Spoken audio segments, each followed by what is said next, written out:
Grab a cup of tea or a glass of wine and tune in for Inspired Conversations with publisher Linda Joy. On Tuesdays at 2 p.m. Eastern, Linda creates sacred space for leading female luminaries, empowering authors, heart-centered female entrepreneurs, coaches, and healers. A soulful venue where guests openly share the fears and obstacles they've overcome, wisdom and lessons learned, and the personal journey that led them to the transformational work they do in the world. Inspired Conversations to empower you on your path to authentic, soulful living. Welcome to Inspired Conversations. I'm your host, Linda Joy, visibility catalyst and best-selling publisher, passionate about bringing you female entrepreneurs, coaches, healers, and amazing visionary women who are here to change the world with their sacred gifts. So, have you ever looked at your furry friend and wondered, what are you thinking about? I know I have done that multiple times between the dogs that I had for 16 years and the two amazing cats that I have now, one that is now 17 years old. I find myself wanting and staring into their eyes going, tell me what you think and what does baby want? And guess what? It is possible to learn how to hear them. And Sandra Mendelson is with me today. She's the author of We Walk Beside You. And this conversation will help you open the doors to the breathtaking world of the animal consciousness, wisdom, and what animals understand about life and us. Sandra facilitates a deeper understanding between humans and non-humans, evolved from her work as a certified polychromatic light therapist, equine photopuncture therapist, and a health coach. She's a channel of animal consciousness and shares messages from the animal kingdom for the benefit of humans. The author of multiple articles on human and animal well-being, Mendelson is a magna cum laude graduate of the University of Pennsylvania and is busy working on her second book. Welcome, Sandra. Well, thank you for having me here, Linda. It's great to be here. Well, I've always believed that, that my pets are my soul, that they're like soul connections, they're soul friends, right? And me and my honey and my daughter, who's now 34, that's how we treat our pets. We, to me, they're equals with us, right? They're family members. And so I want to find out right away is, how did you know you had this gift? Well, I believe that this might be a hopeful answer for people out there who might tend to assume that you have to know from the time you're a small child. And the fact is, we're all waking up, a lot of us, should I say, across the planet, are waking up to innate sixth sensory gifts that we really all have. So it didn't happen for me until 5 years ago when I was working on a horse. And a voice boomed loudly in my head, "This hay is crap." And I'm looking around and there's nobody else there. And I noticed the horse was flinging the hay away with his nose. And about 5 minutes later, a woman walked in and said there was mold all over the hay. So it began kind of unglamorously.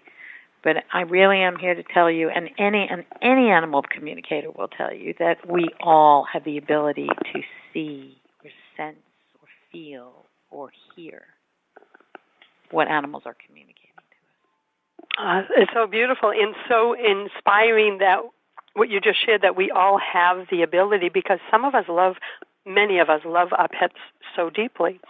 What did you think, internally? What did you go through, just in case someone has had that experience that's listening now? What did your rational mind go through when you heard the horse share his thoughts? Well,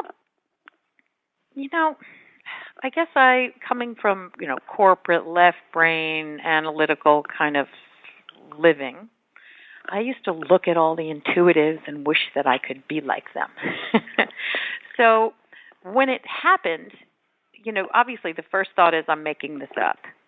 And then more information comes through, and you're looking around going, is this possible?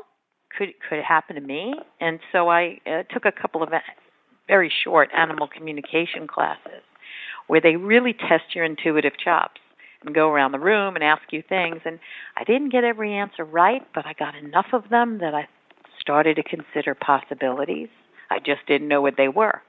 And that's how I think it begins for people, being curious enough to just test yourself, or if you hear or feel something, don't negate it so quickly. I mean, skepticism is a healthy thing, and I had it for 3 years before I really believed what I was hearing. But people are writing to me from all over the world that the book reinforced what they had squashed, and now they're trusting, and some of them are in new careers now because they're letting their gifts flourish. And I love what you said, that we all have the gift, and to trust it and believe and allow. Has the gift that you have with the animal kingdom and the intuitive knowledge that you now have in regard to the animals, how can I ask it? Did your intuition also increase in other ways, in other areas of your life? It's a very good question.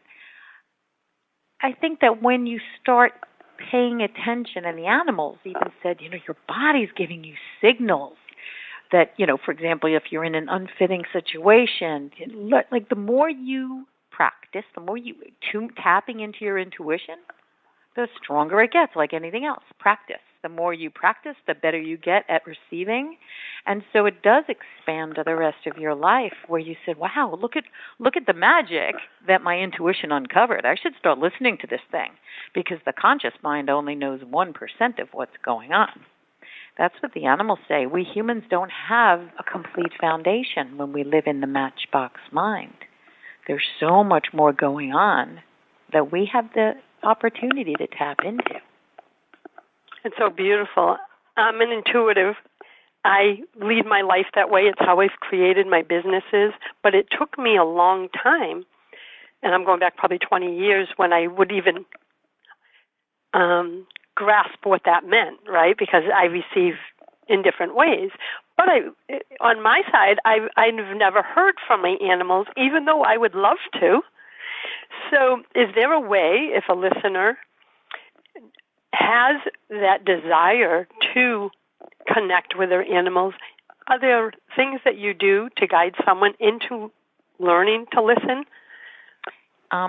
Great question. I actually have a blog post on my website that's called something like How to Start Connecting with Animals, to put people through, giving them some exercises and, 7 or 8 points to really, you got to give yourself some time to not only set aside a space in your life for this, but allow yourself to get out of the monkey mind, grounding exercises. And for people that want to move on further and take classes, I refer them to a wonderful teacher. And she's not just gifted, she's also very reasonable. So it's accessible to all, if people want to go and pursue classes. Oh, that's a great say. Thank you. And one of the things, like my honey is so connected to our 17-year-old cat. And he always says, I know exactly what he needs. Now, if I said to him, I bet he's communicating with you, he's on that fence of he's so open to all of this, but at the same time he'd go, but I'm not hearing. Like you heard. Does the way people connect with the animals, could it be different? Yes, or does everyone hear the way you did? No. Okay, good. I'm glad I asked. And you're kind of setting yourself up for disappointment if there are 8 different ways to receive messages, and you expect it's going to be a running conversation and you're just going to hear it. You could be, short sheeting your own bed, because your gift may be in sensing something, feeling something in your body kinesthetically, or having paracognition, that instant knowing, which is much more common. And so other people are gustatory. They can hold something and smell it, for example, and get images. There's empathy. So there are different ways to receive, and you got to find your own language, which is why it's really good to have a notebook and start writing down what you get, allowing it to come through in any way. I feel this, I hear this, I smell this, that kind of thing. It's developing your own language. I love it. And learning to trust it, right? Learning to trust that it's right. That's exactly the point. I think that WWW has a new meaning. It's Worldwide Wake Up. Ooh, I like that. Because we are waking up to so many things, what's working, what isn't working, and our own gifts. And this is part of it, and connecting with animals is part of it. And you know what? There are people that breathtakingly connect to spirit, to those who have crossed over. I believe, and no one person gets it all because we need each other. And exactly. The oneness, the connectivity, the need for community. And as you said, no one person can give all the answers. That's why you're seeing everyone wake up and share their gifts right now. So we come back from our first break. Let's dive deeper into this conversation. And I want to hear more about how the messages come through to you, how you serve your clients and their pets, and so we can really understand the work that you're doing in the world. And we'll be back in a moment with Sandra Mendelson of smendelson.com. A conscious lifestyle for a mindful life. OMTimes Radio. IOM FM. Inspiration for a woman's soul. Aspire Magazine, inspiring and supporting women on the path of self-discovery. Claim your free digital subscription today, which includes access to thousands of dollars of personal development bonus gifts from Team Inspiration partners. Claim your Aspire Magazine subscription today at subscribetoaspire.com. Are you trying to get from point A to point B and need a little advice? Connect with the counselors at OMTimes Advisors. Whether you're looking for a life coach or a spiritual intuitive, the advisors participating at advisors.omtimes.com were carefully chosen based on their gifts, skills, and professionalism. OMTimes Advisors, connecting you with the best advisors in the business. Do you have time to read that inspiring book or that blog post you've been meaning to get to? In your busy world, how do you improve yourself and keep your life going? I'm Lisa Kay, and my Between Heaven and Earth radio show can transform your life just by listening. Be uplifted with inspiring topics, positive stories, and ideas that really work. Between Heaven and Earth Radio is conscious living for your soul, every Wednesday at 4 p.m. Eastern Time. Hey, America, we need to have a little talk.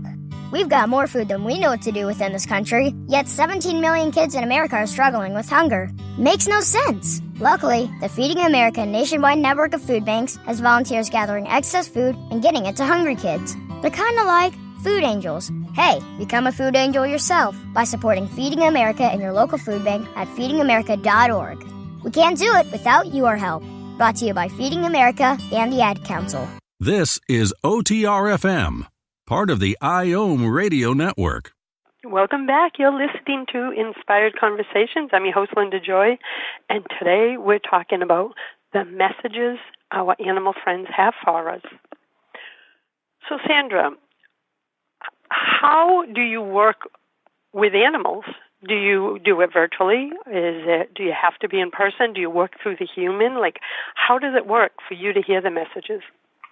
And again, everyone that does animal and I distinguish between animal communication and channeling. Even though if you were to look up channeling, you'd probably get 20 different definitions.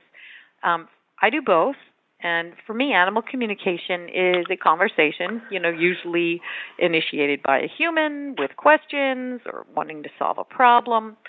Channeling is what happened through a great deal of the creation of this book, where you just kind of either I would see an image of an animal or just go, I got to get the pen.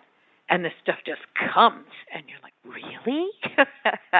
It's akin to any other kind of channeling. So the way that that clients usually request that I work with them is they want to know stuff about their animal, either on this side or having crossed over. And I work from a picture There are some people that work face-to-face, but I tend to be very sensitive, and it's challenging for me because I can pick up the human stuff. So I need a clear transmission, and the best way for me is to do that in privacy of my space here, focusing on the animal. And I actually like the human to ask permission of their pet because they are a team, and it brings the human into the fold. And, we've never gotten a no answer because animals are so thrilled that humans want to dive deeper and get closer and understand more. So, a yes is obviously happy behavior and they're still engaged with you, or, every now and then the animal will get real excited and happy. And a no would obviously be, walk away, pin their ears back. It's never happened. So that's usually how I work with clients. I have them, if they have any specific questions, I have them ask that. But I also refer people out to certain specialists. For example, I know people that are brilliant at finding lost animals, or they're really, really super honed in on behavioral issues, or a health issue. So that's what I like to do. I get soul messages. It can even pertain to past lives, what their path is together. Very often the animal will comment on the human with some really beautiful, insightful things. So that tends to be my strength, is like what I call soul messages. Oh, I love it. And here's something that just popped in my mind. When that horse said that to you, and then you responded, does an animal ever say, "Oh my God, she heard me"? Like, she's listening. Like, all I can picture is the horse, being so excited that a human was actually listening. So does something like that happen? Not only does it happen, I keep telling people, do the squirrel experiment. Because the squirrels are they love this. And if you want to know for sure, whether animals hear you through the thought stream, the squirrel experiment looks like this. Obviously, most of them run away from us because they hear our thoughts, and they've learned that humans think some not so nice things for the most part. However, if you happen to see a squirrel that doesn't immediately run from you, or one that is parked on a tree, for example, with your mind, not your mouth, say good morning. It's lovely to see you. I hope you have a beautiful day. And watch what starts to happen.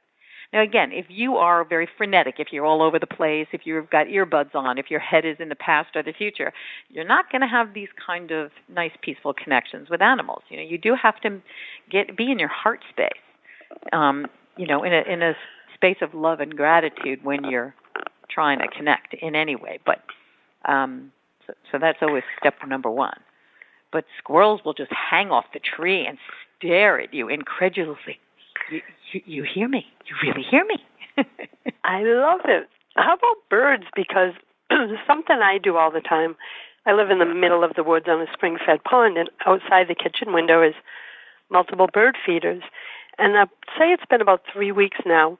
This red cardinal keeps coming to the same branch, and it always seems as if it's when I'm washing dishes.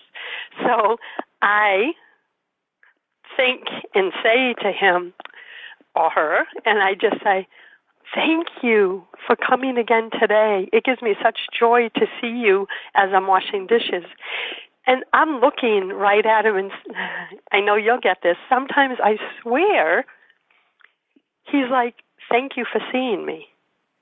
And he just sits there, and Dana gets a kick out of it because, like I said, we both are avid animal lovers. So even something so simple like that, that's so sacred to me. Well, then there's also the animal totem thing, the animal symbolism thing, where a red cardinal typically means someone from the other side, is someone that has passed. Ooh, that's so through to you. That is what a red cardinal symbolizes. So if you're washing dishes and, that's something you did with your mother, or that's something your mother did, and again, I don't know where your mother is, but I'm just using No, I know what you mean. Right? So red cardinals also have a symbolic meaning when they appear.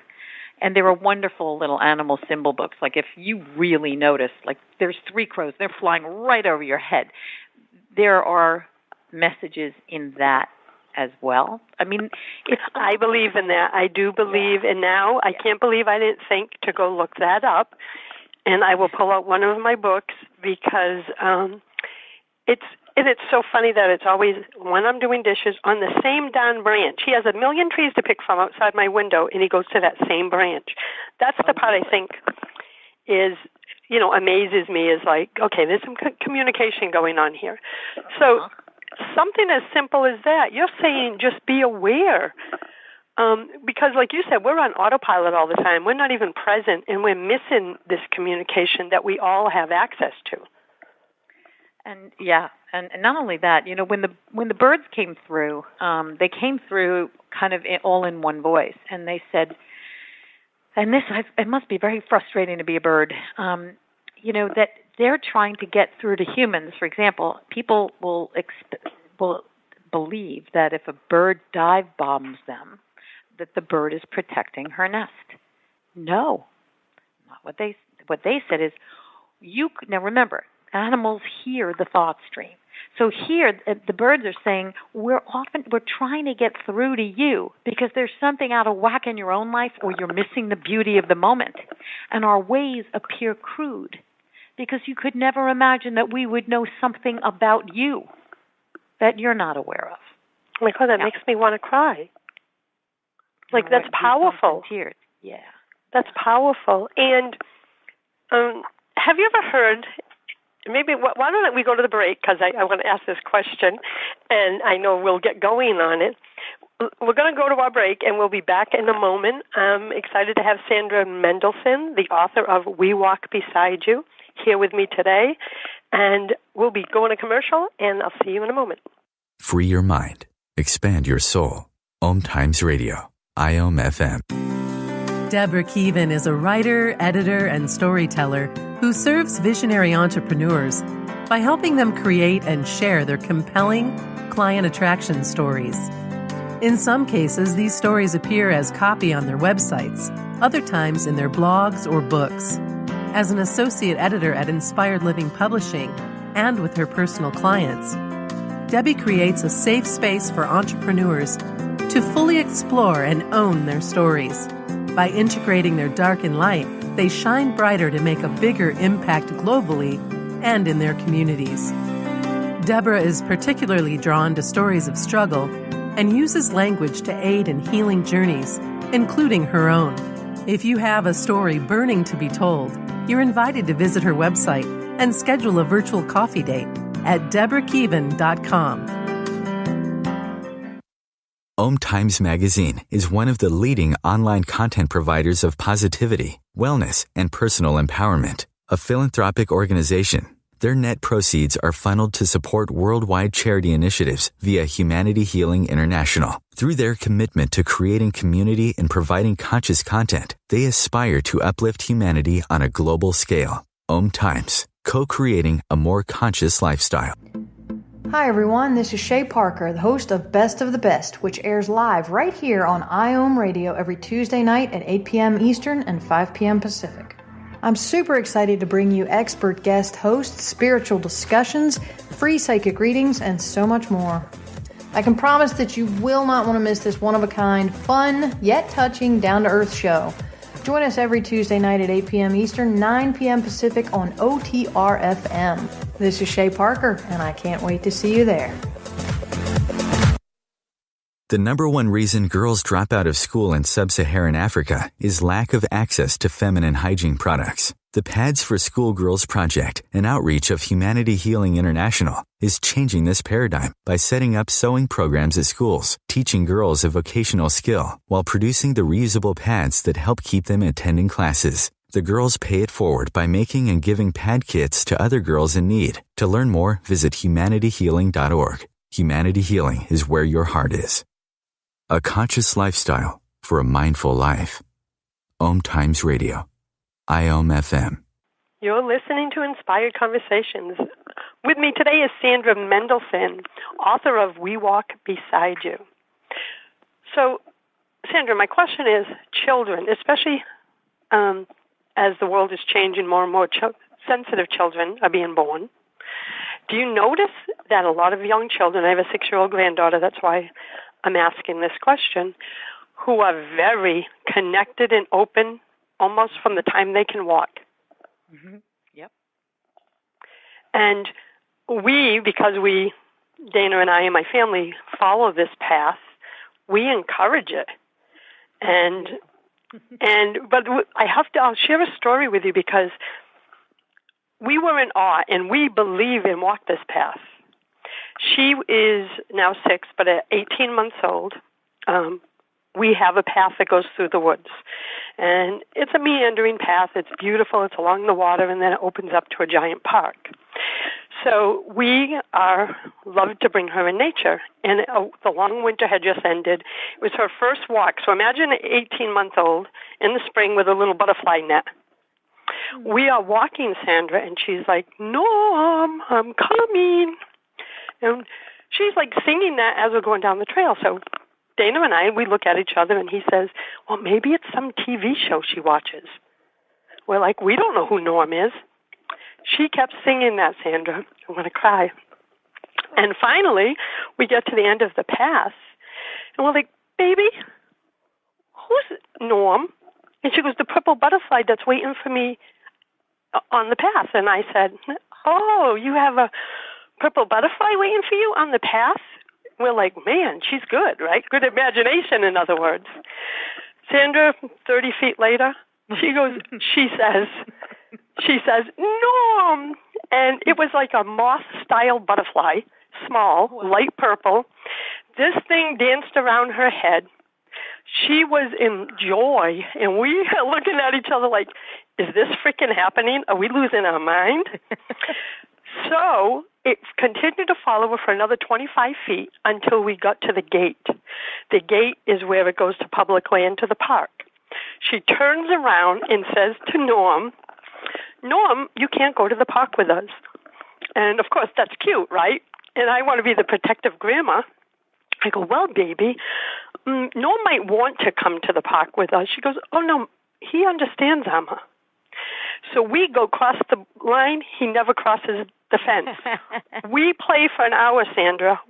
We're heading back, get up to the fence again, and she's, as we're approaching, she said, "Norm's going to be waiting for me." Again, I'm like, "Oh, he may be, or maybe he's with his family. We'll see."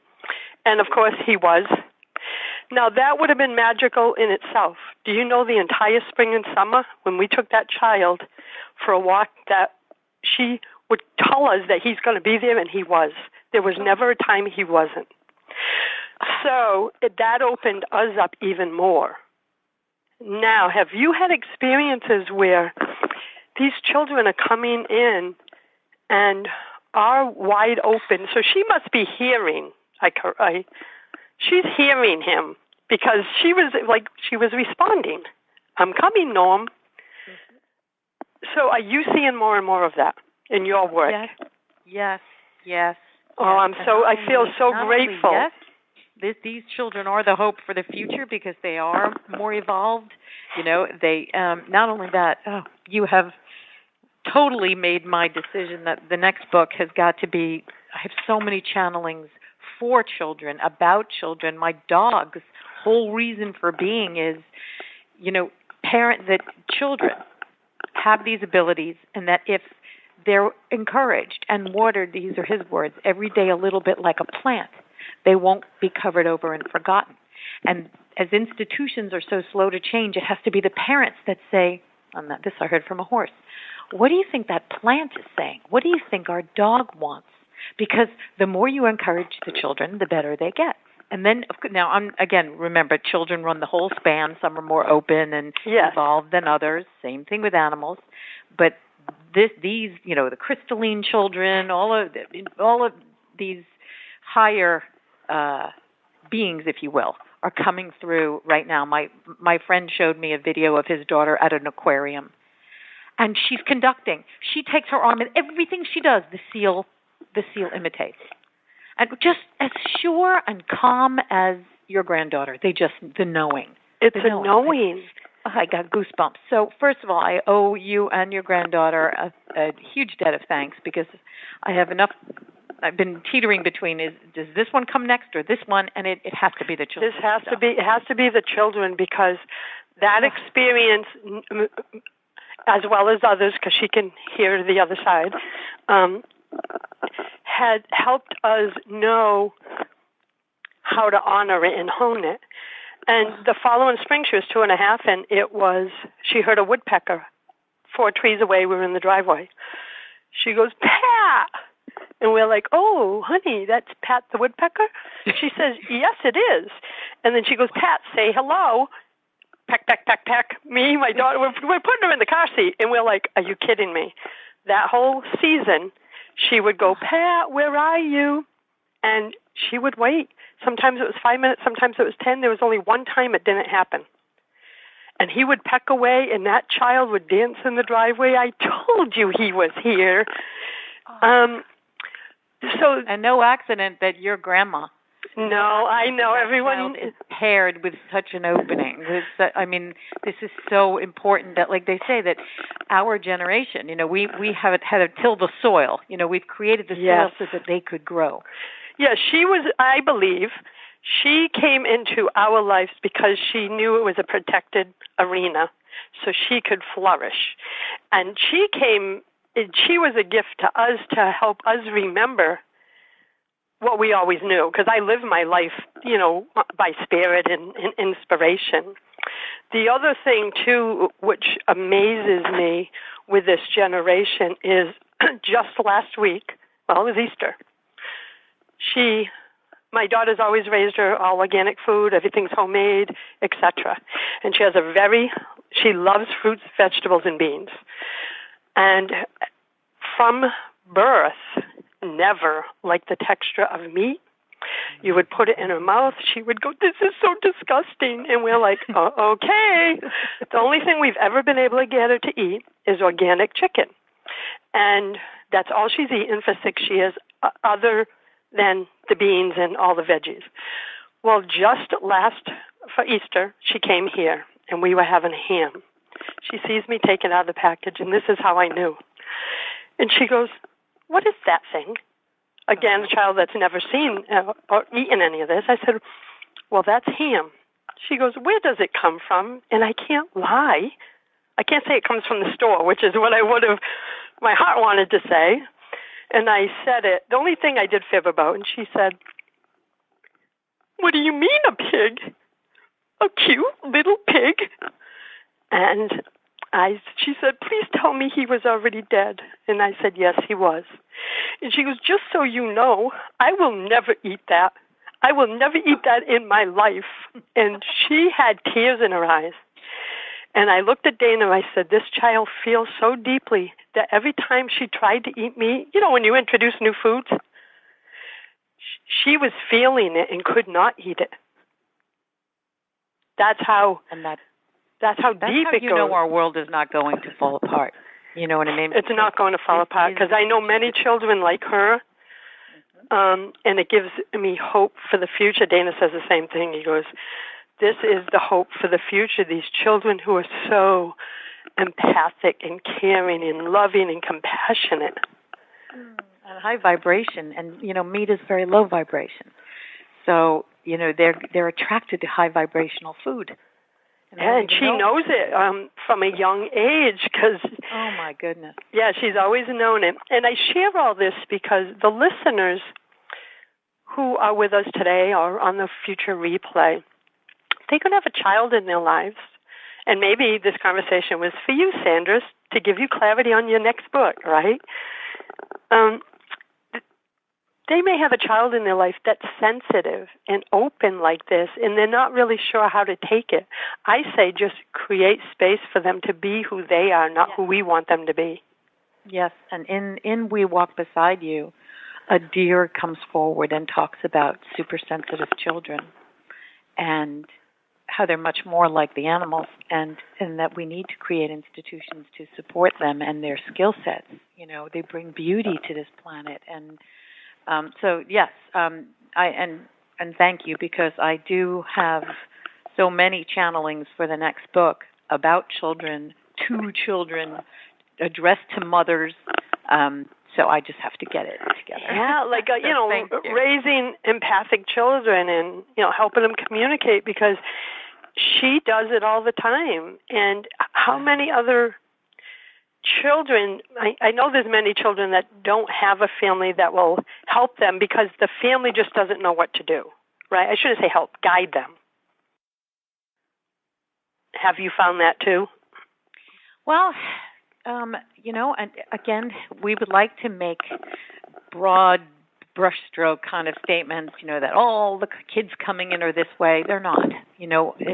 There are kids that are, very 3D, if you will, and then there are these exquisite openings, and their path, if they have parents that are unaware, is perhaps one of the most challenging, because they came here to be the experiment. And I have some nephews like that. So they really, again, remember, every soul has lessons. Yes. And the lessons are the guiding principles of why things happen. So if you've got one of these super opening kind of children, and you've got very 3D parents, that too is their path. Yeah, I'm blessed that school systems. Yeah. I'm blessed that my daughter is thinks like us. She's different, but she's a nurturer, and she doesn't tell her. She bends down and says, "What are you trying to explain to me?" Like, it's a soul-to-soul connection. Her father is, someone that was like, "What?"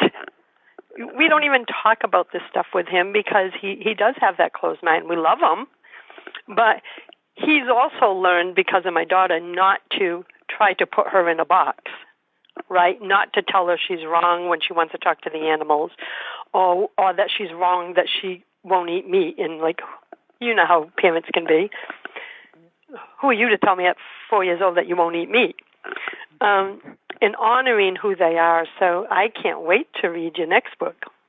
Well, the horses are saying, it's really, because institutions are so slow to change, it comes down to the parents who are willing to offer the children an experience and an understanding that they didn't have. And that's what you just said, that not to squash the kid. Even if they don't really understand, go with it, because they will learn from their children. Oh, yeah, and my 18-year-old grandson is very open. They're very different, but he was very open and intuitive, and would tell me things. I'd go, "How did you know that?" He goes, "Sometimes I just know things, Amma." Oh, yes, but he always loved nature, but he didn't have this conversation with the animals like she does. He is just he's a nurturer, compassionate, and he's wide open empath, but it's different than her, as all children are different. Mm-hmm. So before we go to our final break, what are the overall messages that the animal kingdom is trying to share with us? Have you been noticing that one big message? I have several. Animals choose what they focus on. And as you know, what we focus on gets bigger. So it is incumbent upon us to use our minds every day to focus on what we want to have happen for ourselves and the world. And I have heard this from many, many species. And so that's a big one. And, then there's so much more that they have shared about how they communicate, but just the messages for humans, it all comes back to self-love. As a blue whale said,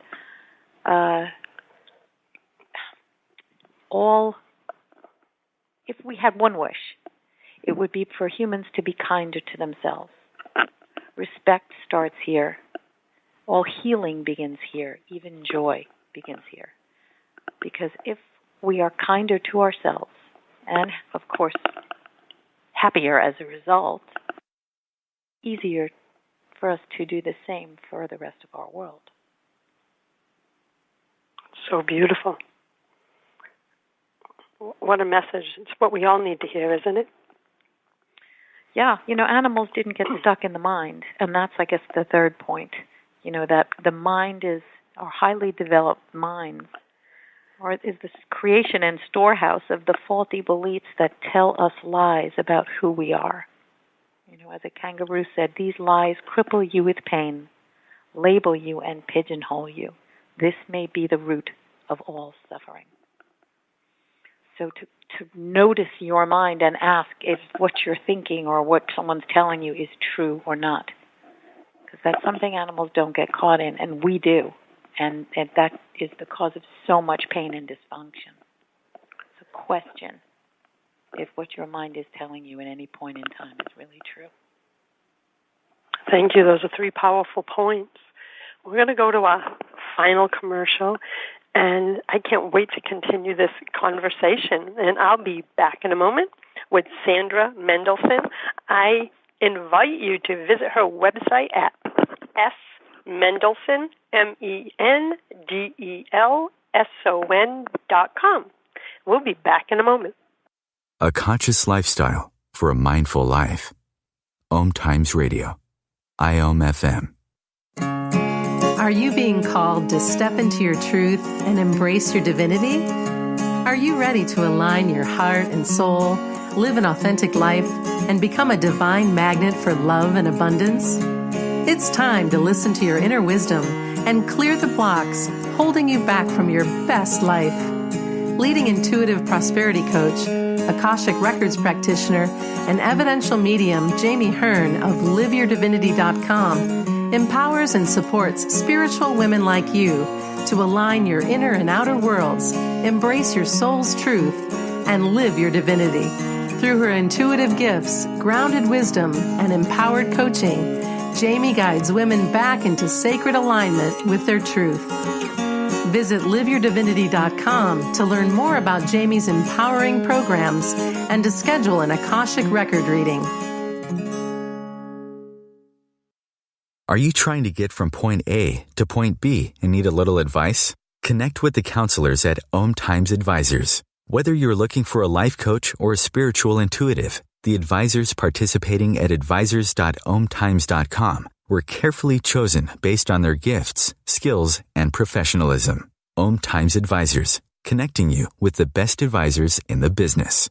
Me, a cat moving in with a new human. It took a little getting used to. She has these weird games she likes to play, like this giant feather. She sticks it in my face. I swat it away. She sticks it in my face. I swat it away. It's almost like she thinks I enjoy it. But seeing how much fun she gets out of it, well, I guess it makes it all worth it. Humans. A person is the best thing to happen to a shelter pet. Be that person. Adopt. Brought to you by the Ad Council and the ShelterPetProject.org. A conscious lifestyle for a mindful life. OMTimes Radio. IOM FM. Welcome back to Inspired Conversations. So, Sandra, this conversation, I could just keep going. So, I have a question. If there was one lesson, if someone picks up your book tomorrow and, goes through it, or based on this conversation, if there was one lesson you would want readers and listeners to take away from, what would it be?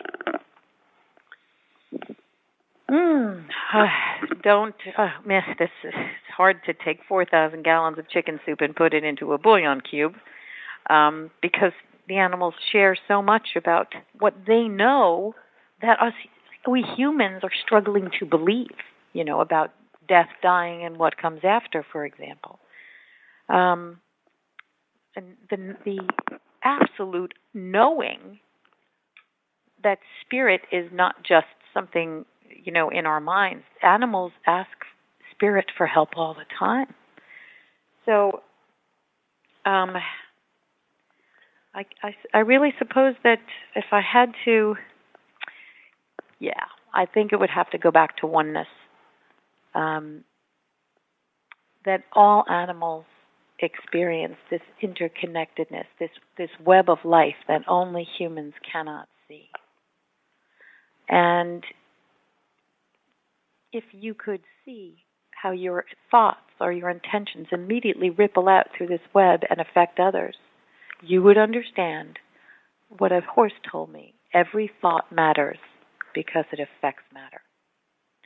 So while there may be so many things in our life that we feel may overwhelm us, we always can choose our thoughts to create what we want to have happen. You know, as they say, you don't see it because you don't believe it. The breathtaking power of the human mind to create the reality we want to see is something the animals live by. And we just need to climb on board and believe and focus on your thoughts. It's, you know, for those who follow the show, it's like law of attraction. The animals are living it, right? Yes. And they're already living like, oh, fine. I imagine them all sitting around going, yeah, the humans are finally catching on. It's only taken, you know, thousands of years. I'd love to be a fly on the wall with some of the conversations because, and Dana and I, we talk about this kind of stuff, like, imagine what he's thinking. And we get so emotional if we see anything on TV with animals being mistreated. It goes to a depth, just at the depths of our soul. But we love to envision what the animals are saying about us. And you get the inside scoop. Well, you know something, and you know what? The book is the tip of the iceberg, they've told me. They've only opened the door a crack.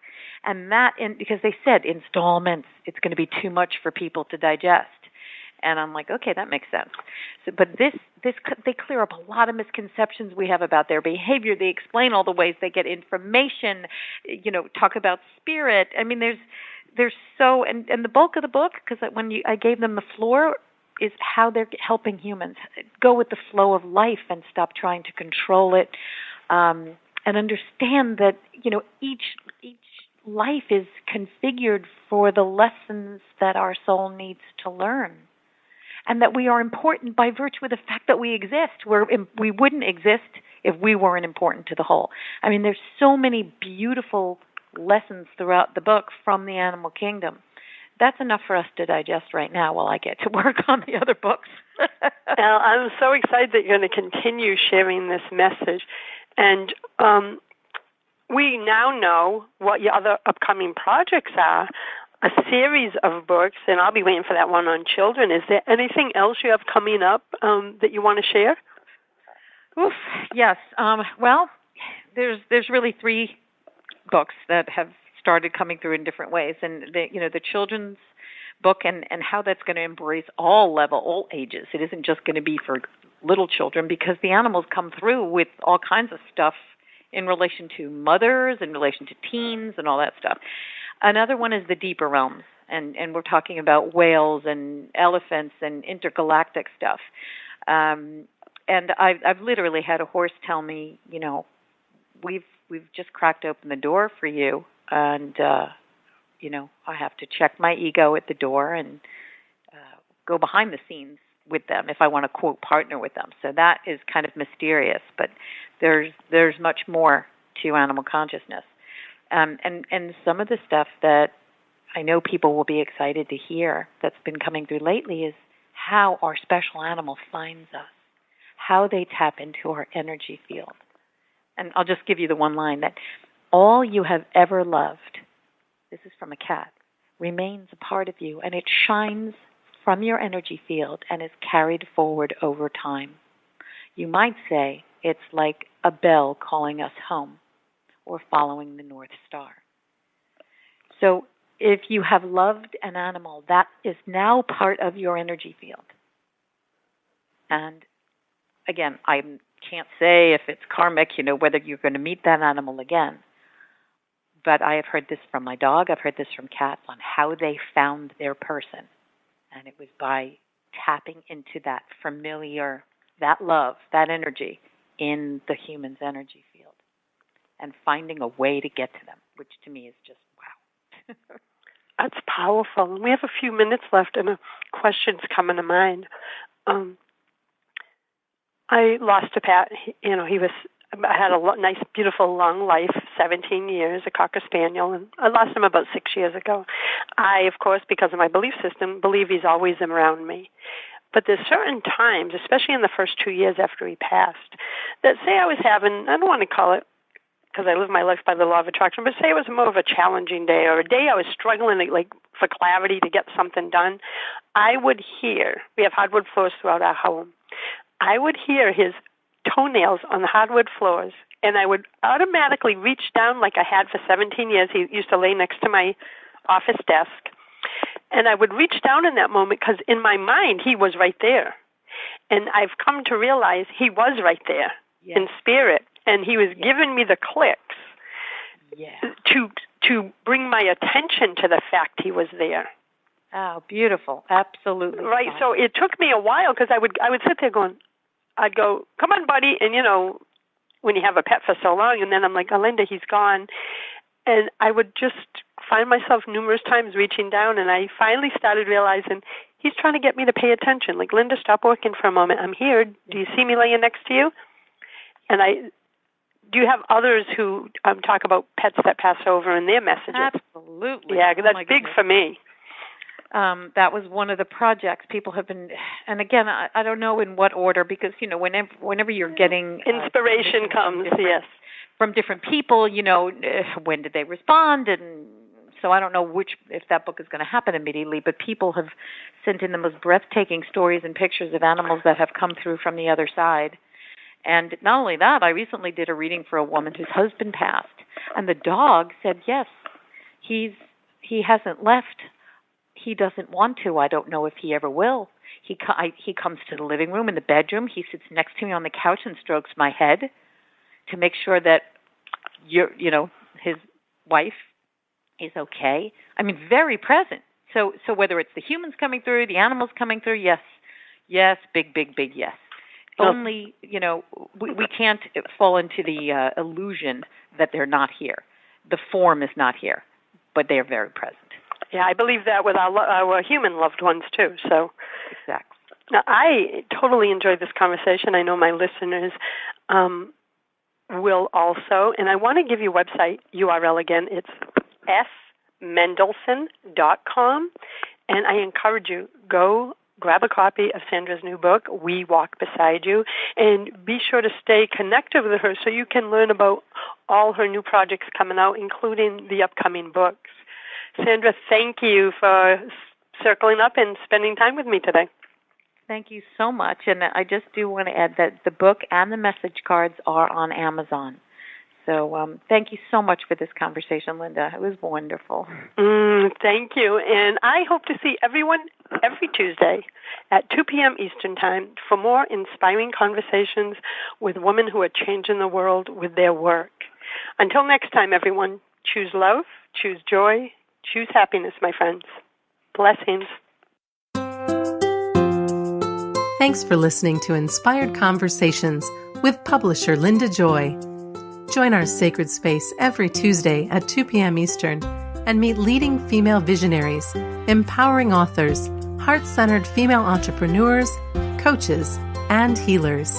Inspired Conversations with Linda Joy is a soulful venue where guests share the obstacles they've overcome, along with wisdom and lessons learned on their personal journey that led them to the transformational work they do in the world. Inspired Conversations to empower you on your path to authentic and soulful living.